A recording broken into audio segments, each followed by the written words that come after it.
Shalom à toutes et à tous et bienvenue sur une nouvelle émission sur l'éthique de l'amour avec le Rav Shlomo Aviner. Bonsoir, Rav Shlomo Aviner.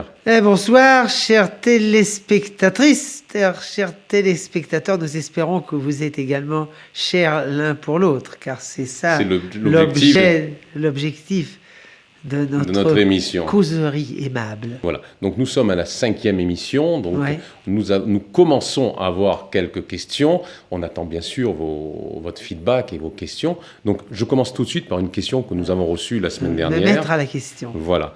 Est-ce que vous organisez des conférences débats, Rav Shlomo Aviner, sur le sujet des célibataires? J'ai des enfants en âge de se marier et c'est vrai qu'il est parfois difficile de répondre à leurs questions, de les préparer au mariage. C'est vrai, comme l'a souligné le Rav Aviner, écrit-elle, la réussite est le fruit de notre effort, mais à l'époque où nous vivons, tout doit aller très vite. Pour les jeunes, je m'entends. Yom Tov, c'est signé M. Alors, qu'est-ce que vous répondez? Je n'organise pas des conférences débats, mais si vous voulez, je peux répondre à vos questions. C'est vrai que ces derniers temps, il y a un problème grave de célibat avancé. Pas seulement dans le peuple juif, mais dans tout le monde occidental. Et quelle est la raison? La raison est très simple. C'est la recrudescence de l'individualisme.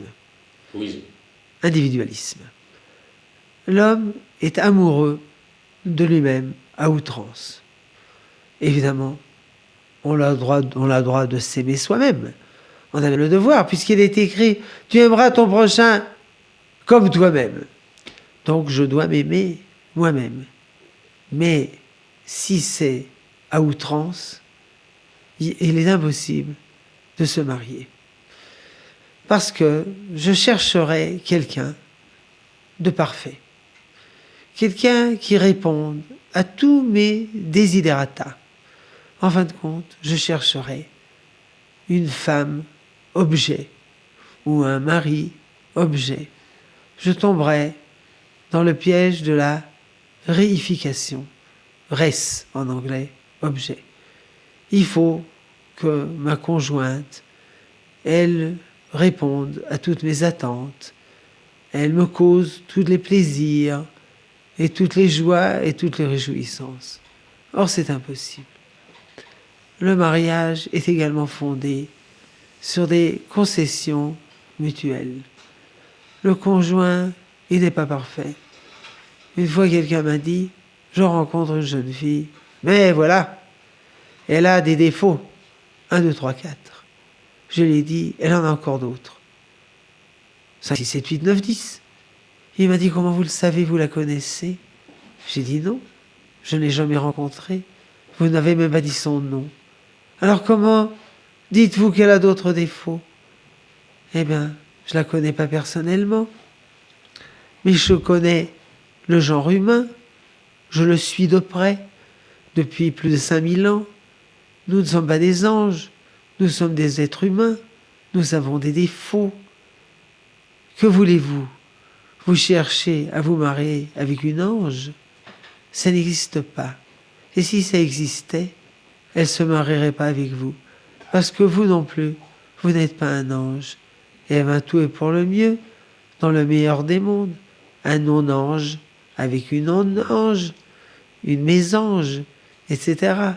Donc, lorsque on est trop individualiste, on est trop focusé sur soi-même, on développe un narcissisme émotionnel. Alors, il devient impossible de se marier. Et quand on se marie, on divorce. C'est vrai que le mariage doit nous donner du plaisir, mais on doit aussi donner du plaisir à l'autre. On doit avoir du plaisir à donner du plaisir à l'autre. Alors, on était toujours individualiste. Adam, Caïn et Abel, Caïn était individualiste. Mais nous savions toujours que c'est un vilain défaut dont il faut se dégager, dont il faut se débarrasser. À partir du moment où on fait de l'individualisme un idéal l'idéal suprême, moi, la réalisation du moi, alors ça devient impossible de se marier. Donc le mariage, c'est une grande gageure. C'est pas seulement la construction d'une relation avec autrui, c'est également pour l'homme de se dégager des contraintes égoïstes qui le renferment sur lui-même. Et évidemment, ça l'ouvre également vers Dieu. Très bien, on a compris, c'est la conséquence de la société de consommation, du marketing ambiant, de la publicité. On recherche notre bien-être au niveau du moi. Mais au niveau de notre recherche individuelle, en dehors, je reviendrai sur la question, ça doit aller très vite pour les jeunes.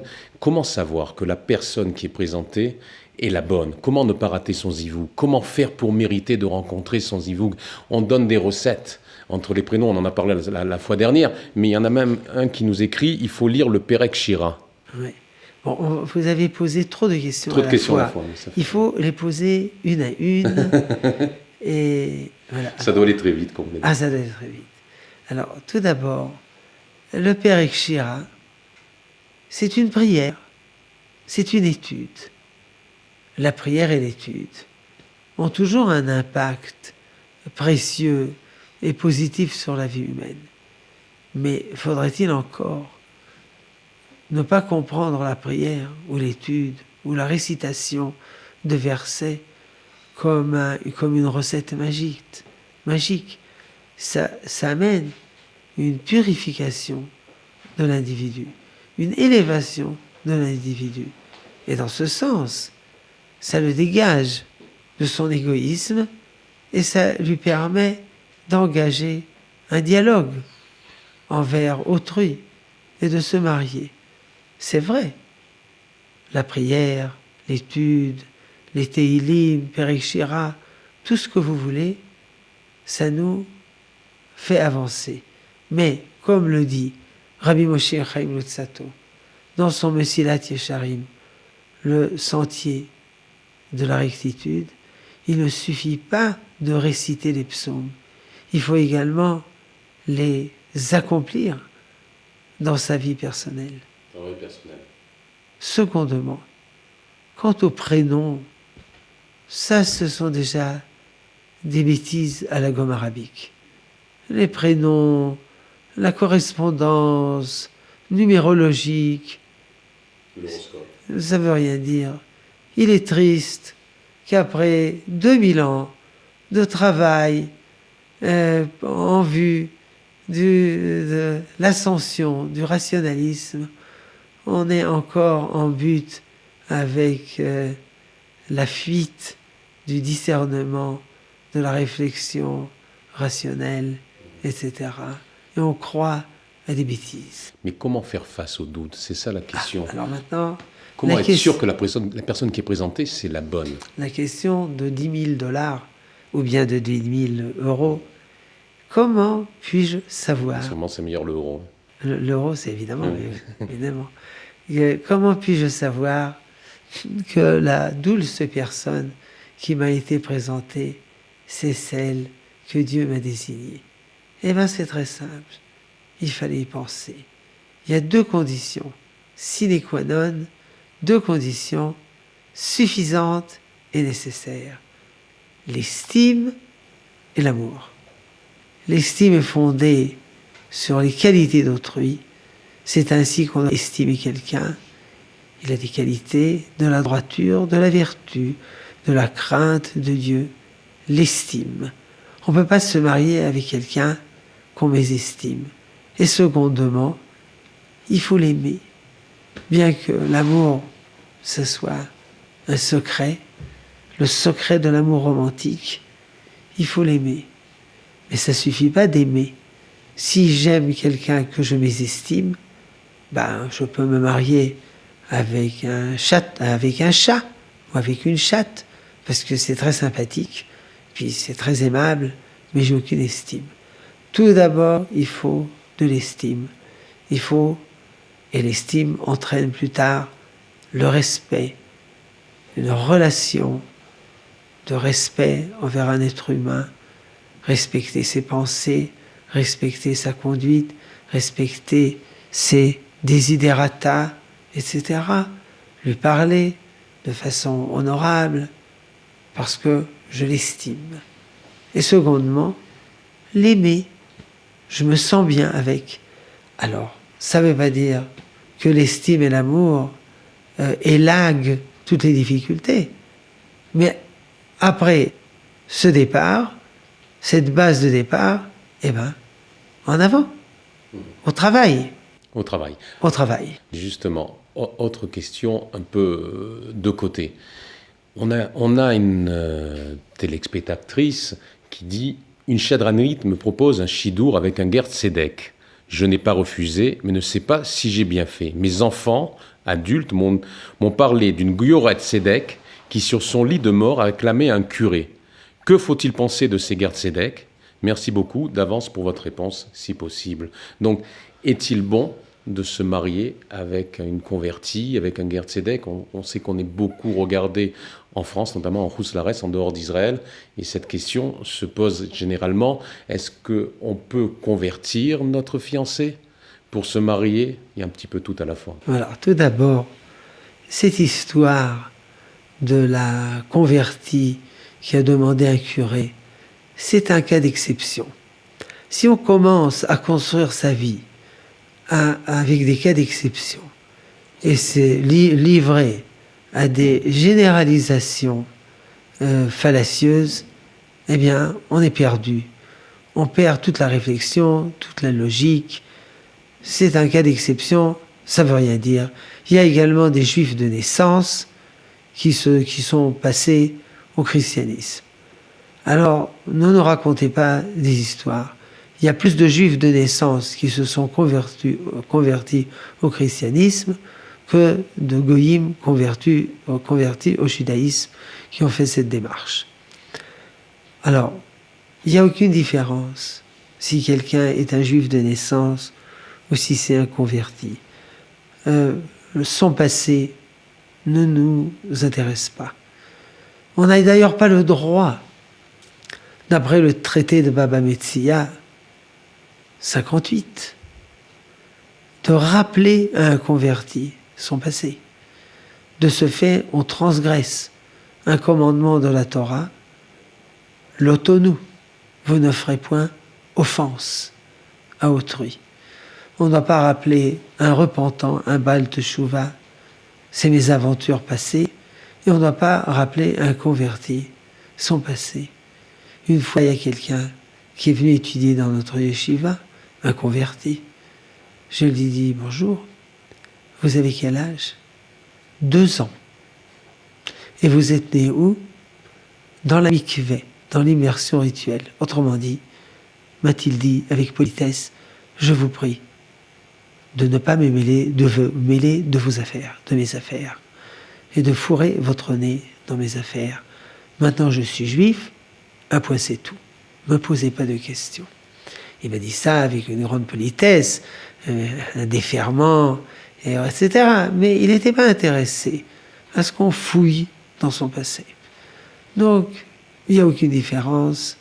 Et si les gens n'aiment pas les convertis, ils auront des problèmes avec le Messie. Car le Messie, comme on le sait, est fils de David. Et David est fils de Ruth, qui était une convertie. Alors, si vous lancez de la boue sur les convertis, allez vous chercher un autre Messie. J'espère que nos téléspectateurs et téléspectatrices, j'arrive à le dire, pourront prendre des notes de tout ce que vous dites, toutes les recettes. Dernière question, Rav Aviner, pour terminer cette émission. On a une demoiselle qui dit « J'ai 30 ans, je n'arrive pas à trouver mon mazal. Tous me disent qu'on s'occupe de moi et aucun résultat. Je prie tous les jours et je n'arrive pas. » Donc, elle note des recettes, elle essaye tout ce qu'elle peut, ça ne marche pas. Écoutez, tout d'abord le mazal, ça n'existe pas. C'est à nouveau des histoires à dormir debout et à coucher dehors. Ça n'existe pas. Mais parfois, il est difficile de trouver son conjoint. À cause de l'individualisme dont j'ai parlé avant et pour d'autres raisons. En fin de compte, il s'agit d'une adéquation profonde Et puis ça ne se fait pas du jour au lendemain. Laissez de côté les recettes. L'essentiel, c'est d'être en contact avec des personnes qui vous font un chidour, matchmaker, comme on dit en français, faire des chidours. Chidour, matchmaker relationnel, mise en relation. Des mises en relation qui vous mettent en contact avec des jeunes gens qui sont des situations plausibles et non pas des personnes avec lesquelles, après une demi-minute, vous comprenez que c'est une erreur, c'est un leurre, etc. Si on vous met en contact avec des personnes plausibles, alors il faut vérifier. Pourquoi y a-t-il échec ? Est-ce que c'est vous qui refusez ou c'est lui qui refuse ? Si c'est vous qui refusez à chaque fois, et peut-être que vous êtes trop exigeante. Si c'est le jeune homme qui refuse à chaque fois, peut-être qu'il y a des éléments dans votre comportement qui causent problème. Il faut vérifier la chose. Mais si c'est parfois lui et parfois vous, alors tout est normal, il faut continuer et en fin de compte, il y aura quelqu'un qui vous plaira et vous lui plairez, et Mazel Tov, et que Dieu vous aide à vous marier prochainement, donc, ne pas mais à une condition. Quand vous vous mariez, sous peu, vous m'envoyez une invitation au mariage. Je ne viendrai pas, je n'ai pas le temps, mais c'est seulement pour nous non plus, nous n'avons plus le temps, on a terminé. C'est pour me réjouir. L'émission, alors, que Dieu vous aide. Oui. On se retrouve la semaine prochaine et que Dieu vous aide, mademoiselle, à vous marier. On prie pour vous. Et ne pas désespérer surtout, c'est le but aussi de ces émissions sur l'éthique de l'amour, ça se travaille. Et on se retrouve la semaine prochaine. D'accord. À très bientôt sur Mahon Meir. Shalom à toutes et à tous.